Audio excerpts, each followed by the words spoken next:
Halo Shalom semuanya, saya senang banget ketemu kamu dalam video dan channel saya di sini. Apa kabar kamu? Ya, semoga kamu dalam keadaan yang sehat dan terus diberkati Tuhan berlimpah-limpah. Amin. Ya, kali ini saya mau bicara tentang mujizat dari iblis. Atau apakah iblis bisa membuat mujizat? Ya. Yang pertama-tama saya pengen bahas adalah saya mau kasih tahu dulu bahwa setan itu ada, iblis itu ada, ya. Karena beberapa orang ngajarin anaknya, dia bilang, udah setan itu nggak ada, iblis itu nggak ada, jangan takut.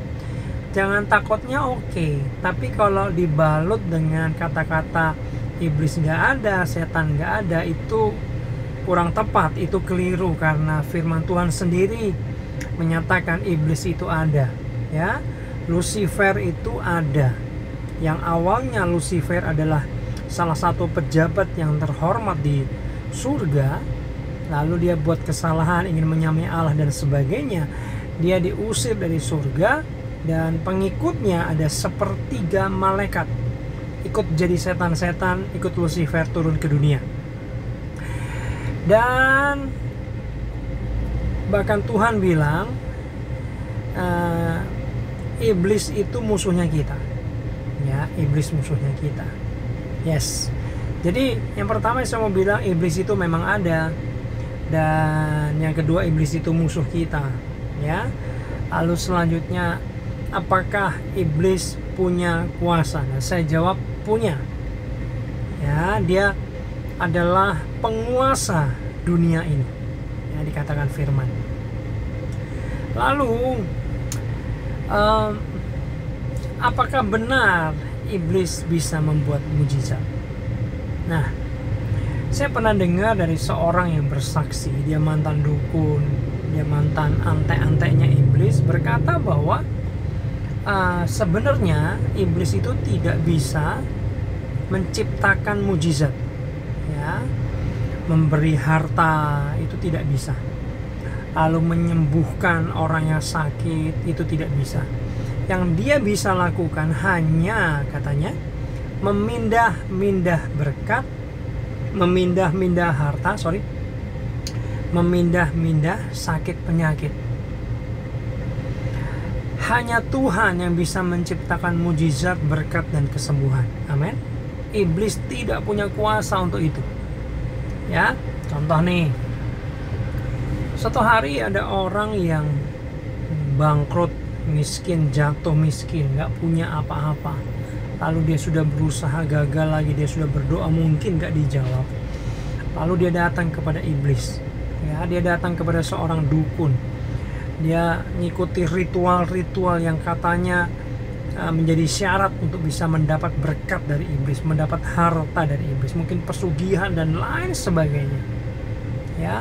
Bawa ayam hitam lah, apalah, mandi 7 kembang lah, bertapalah, berpuasa dan lain sebagainya. Lalu setelah dia mengikuti syaratnya semua, tiba-tiba seperti dia mendapat jalan, dia tiba-tiba kaya raya, dia tiba-tiba punya harta yang banyak. Bisa nggak? Saya mau kasih tahu, bisa. Itu bisa terjadi. Tapi ingat baik-baik, Alkitab berkata di Yohanes 10 ayat 10, iblis datang hanya untuk 3 hal: mencuri, membunuh, membinasakan. Betul? Kalau engkau datang ke iblis, dia akan lakukan 3 hal ini: mencuri, membunuh, dan membinasakan, ya. Saya mau kasih tahu gini, iblis nggak pernah kasih kamu dengan cuma-cuma, ya. Tapi iblis akan meminta atau menuntut imbalan. Imbalan yang paling dia incar adalah hidup kamu, nyawa kamu, untuk dibawa ke neraka, ya. Nah, terus menyambung tadi, loh kak, katanya iblis nggak bisa menciptakan harta, membuat mujizat, berkat, tapi kenapa dia bisa membuat orang yang tadi kaya? Jawabannya gini, biasanya orang yang datang kepada iblis, itu iblis hanya memindahkan kekayaan dari keturunannya kepada dia. Ya, bisa saja waktu dia hidup dia minta berkat sama iblis, dia kaya raya. Tapi dengar baik, biasanya orang atau keturunan di bawahnya akan melarat dan sangat menderita. Jadi hanya dipindahkan oleh iblis.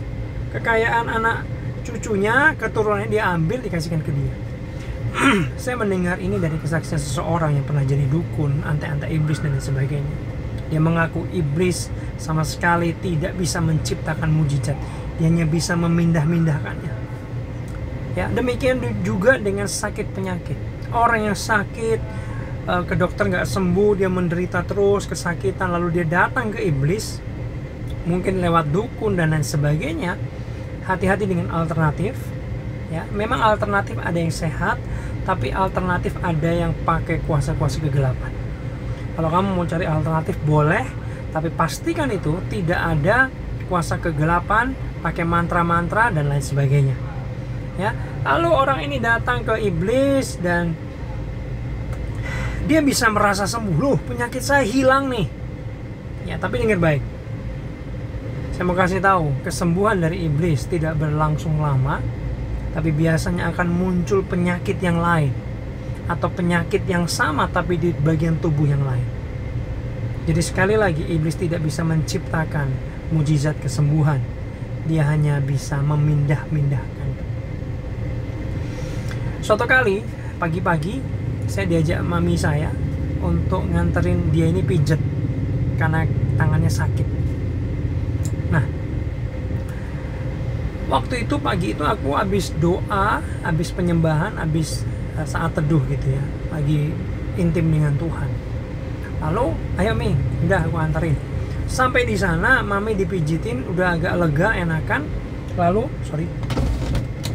lalu saya ditawarin sama Mami, Jim, kamu mau pijet nggak?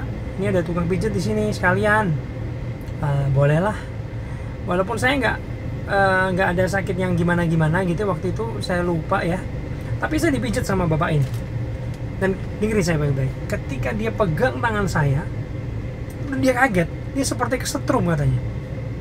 Wih, dia diam aja, langsung tanya ke saya gini. Mas, kamu punya ilmu ya? Saya langsung tahu, oh berarti selama dia pijat, dia memakai kuasa dari iblis. Lalu saya bilang, iya, saya punya pegangan. Dalam hati pegangan saya adalah Tuhan Yesus. Nah, tadi pagi saya lagi doa penyembahan sama Tuhan, ini masih hangat nih kuasanya. Lalu dia pegang tangan saya, dia tunjukin ininya, bulu di sini. Nih Mas, saya pegang sampean nih, saya pegang kamu, merinding saya. Ada kuasa yang seperti kontra gitu. Saya tahu, waduh ini tuh setan. Dia pakai kuasa setan. Lalu ketika saya renung-renungkan, saya diskusi sama Mami, ternyata Mami itu bolak-balik sakit yang berbeda ya, datang ke tukang pijit itu. Lalu saya mikirin, ya ampun, ternyata Mami korban juga. Mami datang ke tukang pijit ini, dia disembuhkan, tapi beberapa hari kemudian, entah 5 hari, entah 2 minggu kemudian, Mami pasti balik lagi dengan penyakit yang berbeda, dengan sakit yang berbeda. Jadi dia seperti setor uang terus sama dia. Oh my God. Saya ngomong sama Mam, ini gak beres orang ini, gak usah kembali ke situ lagi. Mami bilang, mosok no? Iya. Ya, saya ingat bahwa memang iblis tidak bisa menyembuhkan, ya, tapi dia hanya bisa memindahkan. Ya. Dan saya mau pesan gini teman-teman, apapun yang terjadi dalam hidupmu, engkau menderitakah hari ini, engkau sedang kesulitankah, engkau sedang kesakitankah, tapi pesan saya cuma satu, jangan pernah datang ke iblis. Karena iblis itu jahat banget, dia kejam, dia bengis, dia pengen kehancuran kita, dia pengen membunuh kita, dia pengen membinasakan kita. Ya, Tidak ada untungnya sama sekali, yang ada buntung. Tidak ada baiknya sama sekali ketika kita datang minta pertolongan kepada iblis. Dia tidak akan memberi kita cuma-cuma, dia mau imbalan di baliknya. Ya, pernah orang datang ke dukun, apa yang terjadi? Beberapa anaknya kecelakaan meninggal, beberapa anaknya sakit lalu meninggal dan lain sebagainya. Dia sukses sebentar tapi bangkrut setelah itu. Hidupnya nggak pernah baik ternyata.